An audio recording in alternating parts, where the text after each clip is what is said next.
ಅರ್ಜುನ ಅವ್ರ ಜೊತೆ ಹೋಗೋಕೆ ಒಪ್ಕೊಂಡ್ಬಿಟ್ಟ. ನನಗದು ಒಂಚೂರು ಇಷ್ಟ ಆಗಲಿಲ್ಲ. ಅರ್ಜುನ ಮತ್ತೆ ನನ್ನ ಬಿಟ್ಟು ಹೋದರೆ ನಾನು ಮತ್ತೆ ಅನಾಥ ಆಗಿಬಿಡ್ತಿದ್ದೆ. ಅನಾಥ ಆಗೋಕ್ಕೆ ನನಗೆ ಇಷ್ಟ ಇರಲಿಲ್ಲ. ಜೊತೆಗೆ ನಾನು ಬಿಟ್ಟು ಹೋಗ್ತಾನೆ ಅಂತ ಕೋಪನೂ ಬಂತು. ಇಲ್ಲ, ಅವನು ನನ್ನ ಬಿಟ್ಟು ಹೋಗಲ್ಲ ಅಂತ ನಾನು ಅಂದ್ಕೊಂಡಿದ್ದೆ. ಆದರೆ ಅವನು ನನ್ನ ಹತ್ರ ಬಂದು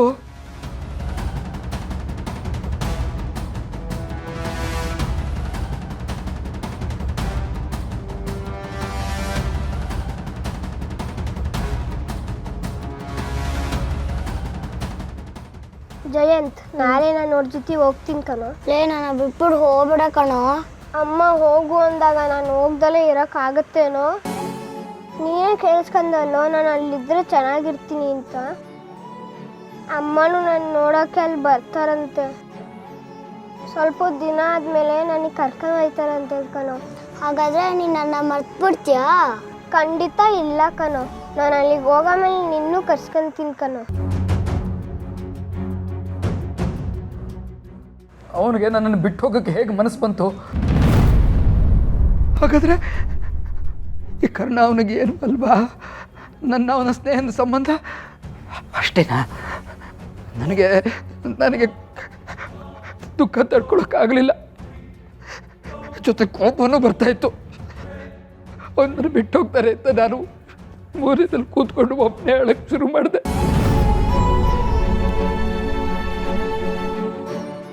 ಆಮೇಲೆ ಏನಾಯಿತು ಜಯಂತ್? ಅವ್ನು ನಿನ್ನ ಬಿಟ್ಟು ಹೊಟ್ಟೋದ್ನ? ಬಿಟ್ಟು ಹೋಗಕ್ಕೆ ನಾನು ಬಿಡ್ತಿದ್ನ? ಇಲ್ಲ. ಫಾದರ್ ಹತ್ರ ಈ ಅರ್ಜುನ ತುಂಬ ಚೂಟಿಯಾಗಿ ಮಾತಾಡ್ತಾ ಇರ್ತಾನೆ.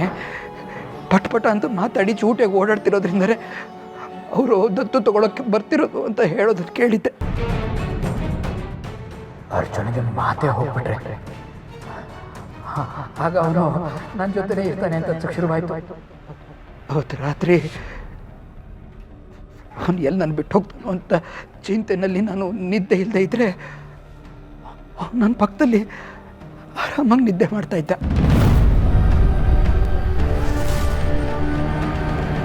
ಅವನು ನರಳೆ ಪ್ರಜ್ಞೆ ತಪ್ಪಿಬಿಟ್ಟ. ನನಗೆ ನಾನೆಲ್ಲೋ ತಪ್ಪು ಮಾಡಿದ್ದೀನಿ ಅಂತ ಅನ್ಸಕ್ಕೆ ಶುರುವಾಯಿತು.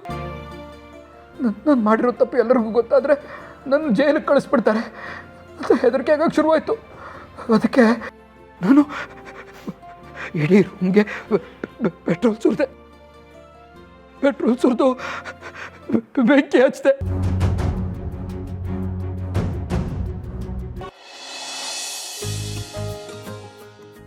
ಅಕ್ಕ, ಭಾವನಾ, ಸಿದ್ದು, ಆರಾಮಿದ್ದೀರಾ? ಹೇಗಿದ್ಯಾ? ನಾನು ಚೆನ್ನಾಗಿದ್ದೀನಿ.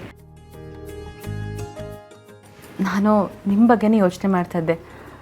ನೀವು ಯಾರಿಗೂ ಉಪ್ಪಿನಕಾಯಿ ಡೆಲಿವರಿ ಕೊಟ್ಟವ್ರಿಗೆ ತೊಂದರೆ ಆಗಿದೆಯಂತೆ. ಇದೆಲ್ಲ ಕೇಳಿ ಭಯ ಆಯಿತು ಗೊತ್ತಾ. ಅವ್ರು ಬೇರೆ ಜಗಳ ಆಡೋಕ್ಕೆ ಮನೆ ಹತ್ರನೇ ಬಂದಿದ್ರಂತೆ. ಏನಿದೆಲ್ಲ? ಸಿಂಚನಾ, ಯಾರೋ ಸಿದ್ದು ಅವ್ರ ಹೆಸರನ್ನ ಬೇಕು ಅಂತ ಹಾಳು ಮಾಡೋಕ್ಕೆ ಹೀಗೆಲ್ಲ ಮಾಡಿದ್ದಾರೆ ಅನಿಸ್ತಿದೆ. ನೋಡು, ನಾವು ಬೆಳೆಯೋದು ಅವ್ರಿಗಿಷ್ಟ ಆಗಿಲ್ಲ ಅನಿಸುತ್ತೆ, ಅದಕ್ಕೆ ಹೀಗೆ ಮಾಡಿರಬಹುದು ಅಷ್ಟೇ.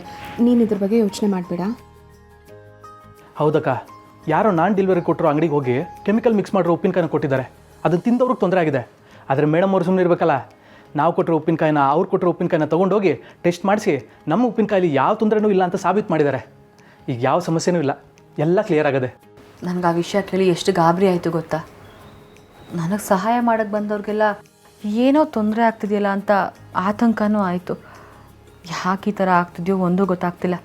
ಒಟ್ಟಿನಲ್ಲಿ ಸಾಲ್ವ್ ಆಯ್ತಲ್ಲ, ನಂಗೆ ಅಷ್ಟೇ ಸಾಕು. ಅಷ್ಟೇ ಅಲ್ಲ, ಈಗ ಇನ್ನೊಂದು ಸಿಹಿ ಸುದ್ದಿ ಅದೇ. ಏನು ಗೊತ್ತಾ? ಇನ್ಮೇಲೆ ನಾನು ಮೇಡಮ್ ಅವರು ಎಲ್ಲಿಗೂ ಹೋಗೋದಿಲ್ಲ, ಇಲ್ಲೇ ಪರ್ಮನೆಂಟ್ ಆಗಿರ್ತೀವಿ.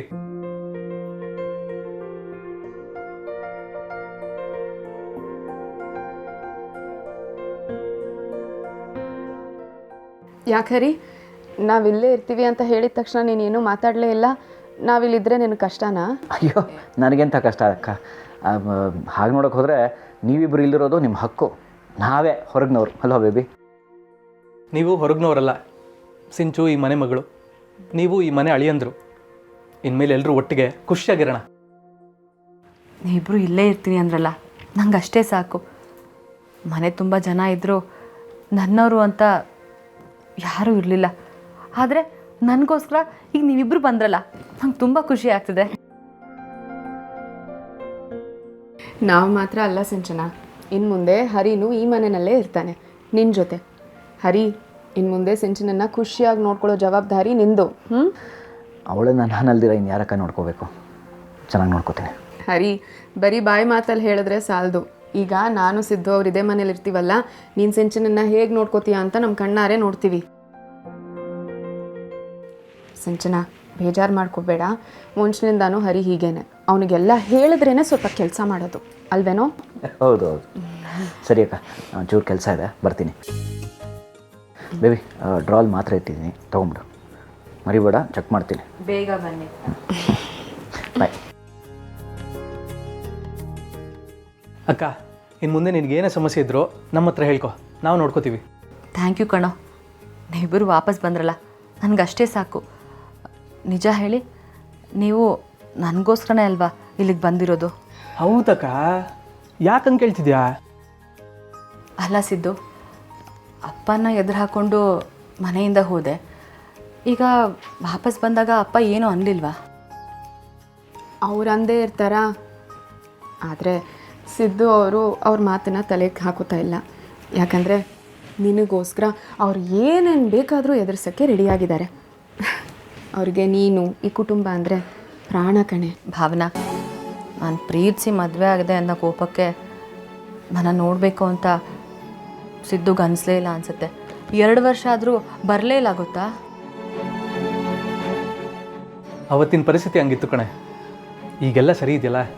ಅದು ಅಲ್ಲದೆ ನಿಮ್ಮನ್ನೆಲ್ಲ ಬಿಟ್ಟಿರೋದಕ್ಕೆ ನನ್ನ ಕೈಲಿ ಆಗಲಿಲ್ಲ. ಈ ಮನೆಗೆ ನನ್ನ ಕೈಲಿ ಏನು ಒಳ್ಳೇದು ಮಾಡೋಕ್ಕಾಯ್ತದೋ ಅದನ್ನು ನಾನು ಖಂಡಿತ ಮಾಡ್ತೀನಿ. ಈಗ ಬಂದಿರೋದು ಕೂಡ ಈ ಮನೇನ ಕಾಪಾಡ್ಕೊಳ್ಳೋಕ್ಕೆ, ನಮ್ಮನ್ನು ಯಾರು ಟಾರ್ಗೆಟ್ ಮಾಡ್ತಿದ್ದಾರೋ ಅವನ್ನ ಕಂಡು ಹಿಡಿಯೋಕ್ಕೆ. ಸಿಂಚನ, ನೀನು ಈಗ ರೆಸ್ಟ್ ಮಾಡು. ನಾವು ಹೋಗಿ ರೂಮಲ್ಲಿ ಲಗೇಜ್ ಇಟ್ಟು ಬರ್ತೀವಿ. ಬನ್ನಿ ಸಿದ್ದು ಅವರೇ.